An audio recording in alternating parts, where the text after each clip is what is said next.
So guess what? I'm outside. Somebody asked me if I would make a video on how to build a guitar off of parts you can find off the internet. And there's a lot of different places where you can get parts, and there's a lot of different price points. But they were more interested in the cheapest stuff that you could find, and will it build a quality guitar? So I looked online. I found this Ash Telly body from Guitar Fetish. Solid ash. Ridiculously heavy. I just weighed it. So this is my Boogie Body's Telly body. Boogie Body's Telly body. I got from Lynn Ellsworth. So we should probably talk about that. Lynn Ellsworth was the guy that made Eddie Van Halen's first guitar. He ran Boogie Body Guitars out of California. And he showed Wayne Charvel. I think he was making the necks and the bodies for Wayne Charvel, for Charvel Guitars. And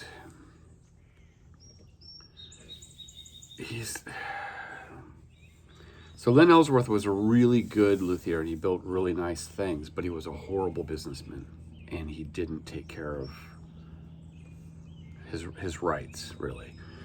Wayne Charvel picked his brain, learned how to do everything he was doing, and then just said, okay, thank you very much. And that was the end of Lynn Ellsworth. And Wayne Charvel hired Grover Jackson to run his office because he was just not making any money. He was making money, but he wasn't retaining it. So Grover Jackson ran Charvel Guitars, and then he bought out Wayne Charvel, and then ran that through the late 80s, early 90s, and then Fender Guitars bought out the Jackson Charvel line. So Lynn Ellsworth was really hurt by missing the boat, not making millions of dollars like everyone else did, and he moved to Washington State. And he met a machinist out in Puyallup, and he said, you know, I used to make these guitars, and the machinist had a CNC machine, a pin router, and all this stuff, and he did metal fabrication and stuff. And the guy says, oh, well, how do you make guitar bodies and guitar necks? And so he told him, gave him all the specs, gave him all his ideas, gave him everything they needed, and that was the birth of Warmoth Guitars in Puyallup, which then they booted him out, never gave him credit for anything or paid him for anything. And keep in mind, this is information that I got from Lynn Ellsworth, so it might be true, might not be true. So he, thank you. He started Warmoth Guitars. He didn't make any money. He was out the door, and now Warmoth is huge.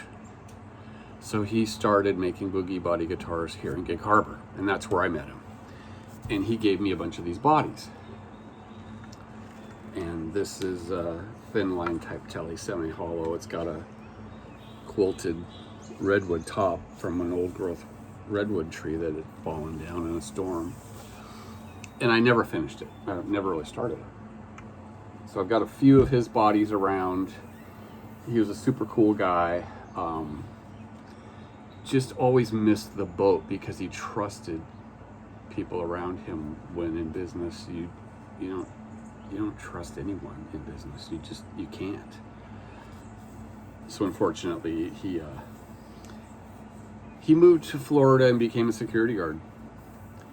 And it was like, for somebody that follows that line of work and loves building guitars, he was like the Nikolai Tesla, where Tesla's ideas were always taken from other people, and the other people got the credit, and he never got the credit. So anyway, I bought this Ash, got off track, guitar from Guitar Fetish.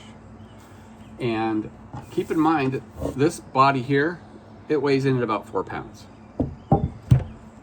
I just weighed this body and it came in at over 8 pounds. I have guitars that don't weigh 8 pounds. This is going to be a very heavy guitar. I thought about maybe putting some pockets in there and lightening it up, but the purpose of this video was to see if you could take the cheapest things available and build a nice guitar. So I got on, where did I find this? Amazon, I think. No name, more than likely Chinese, roasted maple neck, 80 bucks. So now I'm into this for 160 bucks. It luckily does fit. I'll have to attach it, but there's a few things that we'll need to do with this body in order for it to work. There's no ground wire to the bridge. You gotta ground the bridge unless you're gonna use active pickups, which I'm not. So I will do that. I'll put an active ground system in here. I'll show you how to do that, how I handle all that stuff. Some people say that active ground doesn't do anything. They use a passive ground. I disagree, and that's all right. You can be wrong if you want to, but active ground does make a difference with active pickups. So anyway, that's my next project. I will let you know how it goes, and I'm going to do a step-by-step